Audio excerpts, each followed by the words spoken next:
For most of my life, like so many women, I genuinely believed that I was the strong one. I was the person who coped. I was the person who figured things out. I was the one who turned up for everybody. I carried the emotional load. I would do everything for everybody else, and I defended. And I thought that that was my personality.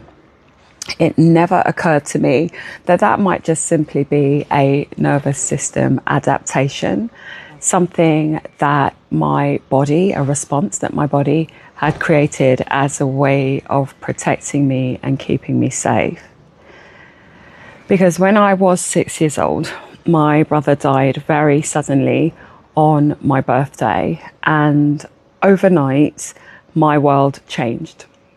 The adults around me were overwhelmed with grief, and as a result, I was emotionally neglected and physically ignored.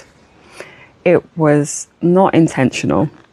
It just happened that way, but it had an impact. It was devastating because I can remember spending so much of my childhood just feeling completely terrified. I had no one to comfort me, no one to protect me when I was my most vulnerable and my world was in pieces. I was told to be quiet and shut up, and I was silenced in my grief. I was lost. And as a result, my 6-year-old self had to do something very important. She had to figure out how to survive and how to make it safe for me, because there was nobody to guide me through the feelings of crippling desperation that I was experiencing. And I involuntarily learned a really cruel lesson at that age. I learned that nobody cared, that my feelings didn't matter, and that there was no place for my hurt and my distress to go. I was very much invisible. I really, really was the forgotten child.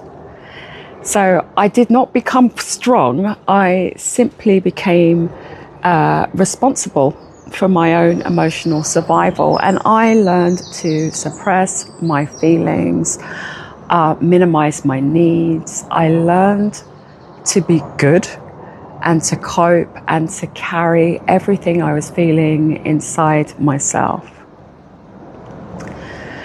So what happens when a child spends decades carrying around the emotional wounding that was never meant for them to carry alone? We learn. We learn strategies that keep us alive. We learn things like people pleasing, where we become masters at appeasing others in the hope that they will be nice to us. They will show us attention. They might be kind. They'll let us stay.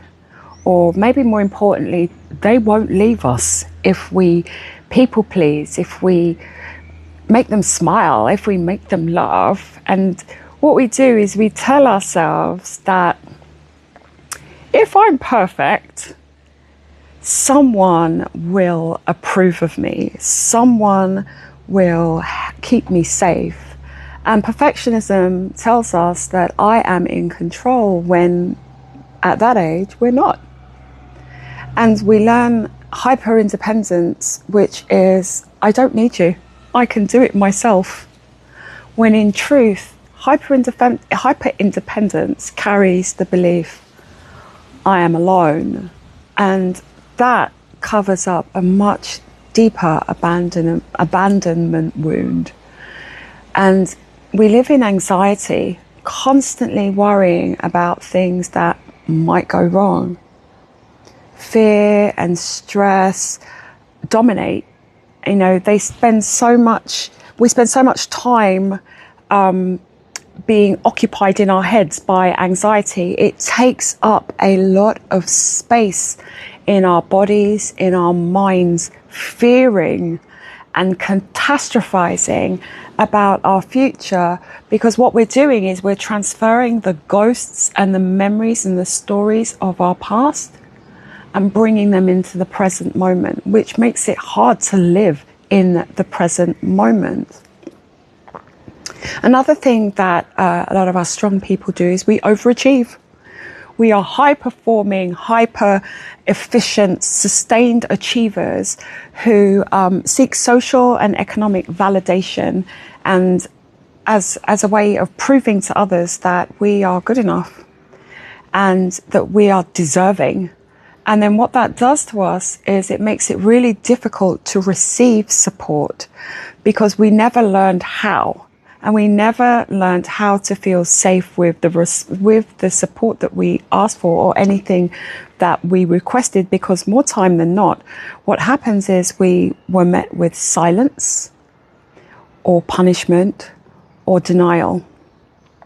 So these strong behaviors, I feel, are not flaws. No way. There's nothing wrong with us. They are adaptations.